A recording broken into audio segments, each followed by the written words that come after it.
Have you ever wished you could stop time, just for a moment, to catch your breath, finish a task, or simply savor a perfect memory? For a young boy named Leo, that wish came true, but not in the way he ever imagined. Our story begins in a place tucked away from the ordinary world, a whimsical land filled with talking animals and rivers that giggled. Here lived Leo, a boy with a heart full of wonder and pockets full of curiosities. One day, while exploring an old forgotten antique shop, his eyes fell upon something extraordinary. A tiny, intricate clockwork rabbit, no bigger than his thumb. Its gears were polished silver, and its eyes were tiny rubies that seemed to sparkle with a life of their own. Leo, captivated, took the rabbit home. He wound the little key on its back, and as the gears began to whir, something magical happened. The world around him froze. A butterfly mid-flight hung suspended in the air. The steam from his teacup stopped its gentle rise. The ticking of the grand clock in the town square fell silent. The rabbit, he discovered, could stop time for exactly 1 minute. What a glorious power! Leo used his minute of stillness to his advantage. He'd freeze time to sneak an extra cookie before dinner, to finish a tricky puzzle just in the nick of time, or to simply watch the frozen, silent world in awe.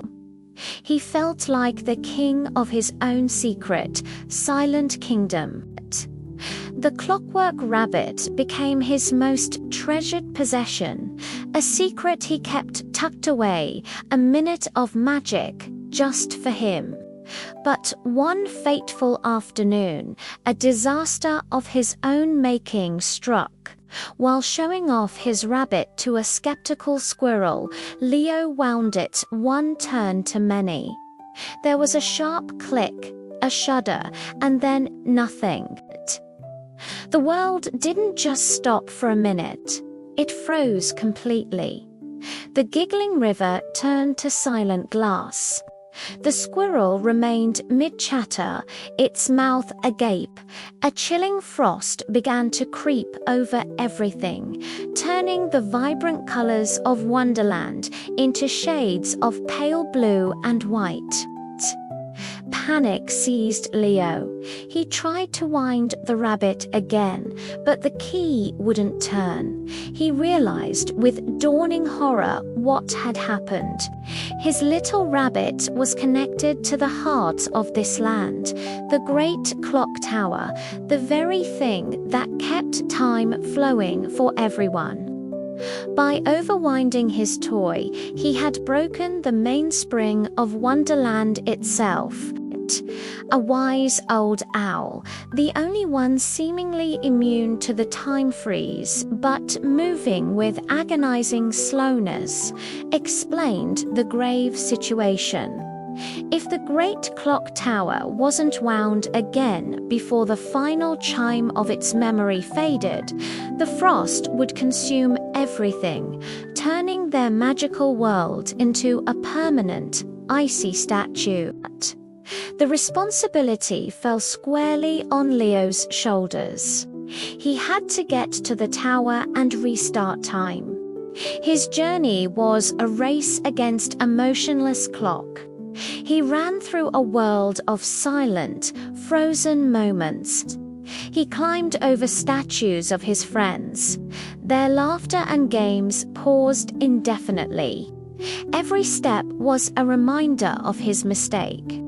Along the way, he began to see the world differently.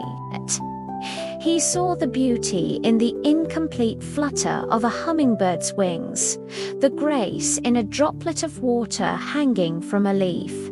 He finally understood the value of every single tick and tock, the precious forward march of time that he had so carelessly taken for granted.